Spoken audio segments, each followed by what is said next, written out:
গহপুৰৰ দৃশ্য এয়া।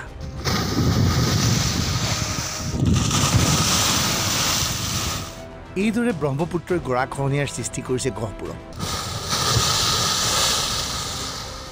গৰাখহনীয়াই ভয়ানক ৰূপ ধাৰণ কৰিছে গহপুৰত। এইখিনি সময়তেই পৰিস্থিতি অধ্যয়ন কৰিবলৈ গহপুৰত উপস্থিত হৈছে জলসম্পদ মন্ত্ৰী পীযুষ হাজৰিকা। পীযুষ হাজৰিকাই বিভাগীয় অভিযন্তাসকলৰ সৈতে গহপুৰৰ বান পৰিস্থিতিক কেনেকৈ নিয়ন্ত্ৰণ কৰিব পাৰে তাৰ ওপৰত বিতং আলোচনা কৰে। মথাউৰিসমূহ পুনৰ নিৰ্মাণৰ ওপৰতো বিতং আলোচনা হয় বিষয়াবৰ্গৰ সৈতে।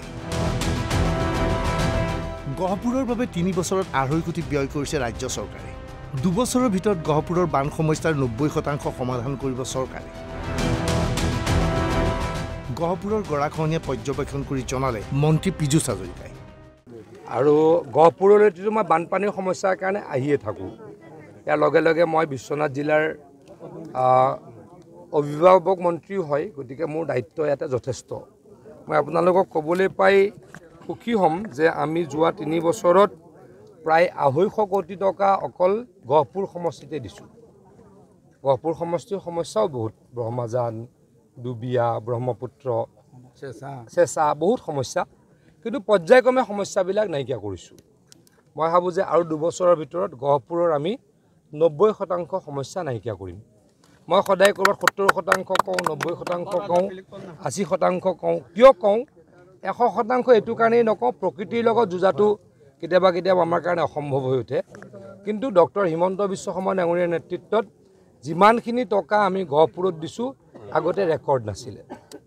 আগতে কেতিয়াও এনেকুৱা এটা সমষ্টিত ২০০ কোটি ২৫০ কোটি কোনোৱে ভাবিবও পৰা নাছিলে ৱাটাৰ ৰিচোৰ্চ ডিপাৰ্টমেণ্টত। আগতে যেতিয়া কংগ্ৰেছ দলৰ চৰকাৰ আছিল তেতিয়া বাজেটেই আছিল ডিপাৰ্টমেণ্টটোৰ ৪০০ কোটি টকা। এতিয়া আমাৰ বাজেট হৈছে ২,০০০ পৰা ২৫০০ কোটি টকা। সেইকাৰণে আমি কাম কৰিবলৈকে সক্ষম হৈছোঁ। সেইকাৰণে আমি যেতিয়া আগতে বিধায়ক আছিলোঁ, বানপানী হ'লে আমি ভগৱানক প্ৰাৰ্থনা কৰোঁ যাতে মথাউৰিটো নাভাঙক, কাৰণ মথাউৰি ভাঙিলে আৰু ১ বছৰ ১.৫ বছৰলৈকে মথাউৰিটো কোনো আহি ৰিপেয়াৰিং নকৰে। মই আপোনালোকক জনাবলৈ পাই সুখী হৈছোঁ, এই বছৰত যেতিয়া ৰিমাল চাইক্লন আহিলে আমাৰ বৰাক ভেলীত ৭টা মথাউৰি ভাঙিলে, ৭টা মথাউৰিয়ে ইতিমধ্যে আমি ব্ৰিজ ফিল আপ কৰি দিলোঁ। এতিয়া তাতে গৈ কোনো ক'ব নোৱাৰে যে তাতে আজিৰ পৰা ১৫ দিন আগত ব্ৰিজ হৈছিলে, মানে মথাউৰি ভাঙিছিল। গতিকে সেইধৰণে কাম কৰিছোঁ আৰু কাম কৰিম, ৰাইজক প্ৰতিশ্ৰুতি দিছোঁ। এই অঞ্চলত এই আমাৰ এইটো আচলতে এটা খুঁটি, এইটো ব্ৰহ্মপুত্ৰৰ খুঁটি, ব্ৰহ্মপুত্ৰখন আগত আছে। আমাৰ এটা বস্তু আমি যদি কৰোঁ, এই খুঁটিটো যদি বন্ধ কৰিব পাৰোঁ পৰ্যায়ক্ৰমে, তেতিয়া ৰাইজৰ খেতি কৰাৰ মাটি ওলায়।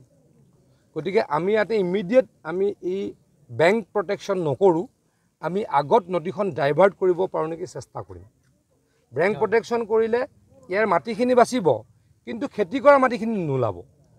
কিন্তু যদি চেনেলটো আমি ডাইভাৰ্ট কৰিব পাৰোঁ, তেতিয়া গৰাখহনীয়াও বন্ধ হৈ গ'ল আৰু খেতিৰ মাটিও ওলাই গ'ল। তাৰ কাৰণে আমি খুব ভালকৈ ১, ২, ৩, ৪, ৭টা পইণ্টত, এই চেনেলটোৰ 7টা পইণ্টত আমি পাৰ্কোপাইনৰ ষ্ট্ৰং আমি স্কিন দিম, আৰু যাতে ভৱিষ্যতে ইয়াত চিল্টেশ্যন হয় আৰু এই খুঁটিটো একেবাৰে নাইকিয়া হৈ যায়, আৰু আমাৰ খিলঞ্জীয়া মানুহখিনিৰ যাতে খেতি কৰাৰ মাটি ওলায়, তাৰ কাৰণে মই চেষ্টা কৰিম। উল্লেখযোগ্য যে ঘূৰ্ণীবতাহ ৰুমানৰ ফলত কেইদিনমানৰ পূৰ্বে বৰাক উপত্যকাত ভয়ানক পৰিৱেশৰ সৃষ্টি হৈছিল। ভয়ানক ৰূপত বানপানীৰ সৃষ্টি হৈছিল বৰাক উপত্যকাত। কিন্তু এতিয়া পৰিস্থিতি স্বাভাৱিক হৈছে বুলি দাবী কৰিছে মন্ত্ৰী পীযুষ হাজৰিকাই।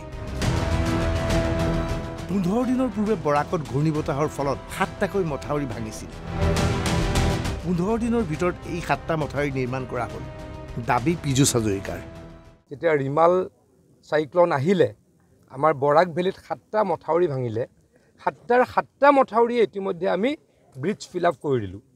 এতিয়া তাতে গৈ কোনো ক'ব নোৱাৰে যে তাতে আজিৰ পৰা ১৫ দিন আগত ব্ৰিজ হৈছিলে, মানে মথাউৰি ভাঙিছিল। গতিকে সেইধৰণে কাম কৰিছোঁ আৰু কাম কৰিম, ৰাইজক প্ৰতিশ্ৰুতি দিছোঁ। এই অঞ্চলত এই আমাৰ এইটো আচলতে এটা খুঁটি, এইটো ব্ৰহ্মপুত্ৰৰ খুঁটি, ব্ৰহ্মপুত্ৰখন আগত আছে। আমাৰ এটা বস্তু আমি যদি কৰোঁ, এই খুঁটিটো যদি বন্ধ কৰিব পাৰোঁ পৰ্যায়ক্ৰমে, তেতিয়া ৰাইজৰ খেতি কৰাৰ মাটি ওলায়। গতিকে আমি ইয়াতে ইমিডিয়েট আমি এই বেংক প্ৰটেকশ্যন নকৰোঁ, আমি আগত নদীখন ডাইভাৰ্ট কৰিব পাৰোঁ নেকি চেষ্টা কৰিম। বেংক প্ৰটেকশ্যন কৰিলে ইয়াৰ মাটিখিনি বাচিব কিন্তু খেতি কৰা মাটিখিনি নোলাব উল্লেখযোগ্য যে নিৰ্বাচনৰ পিছতেই বান পৰিস্থিতি অধ্যয়ন কৰিবলৈ মুখ্যমন্ত্ৰী হিমন্ত বিশ্ব শৰ্মাৰ নিৰ্দেশত ৰাজ্যৰ ভিন্ন প্ৰান্ত ভ্ৰমণ কৰিছে মন্ত্ৰী পীযুষ হাজৰিকাই। Bureau report NB news.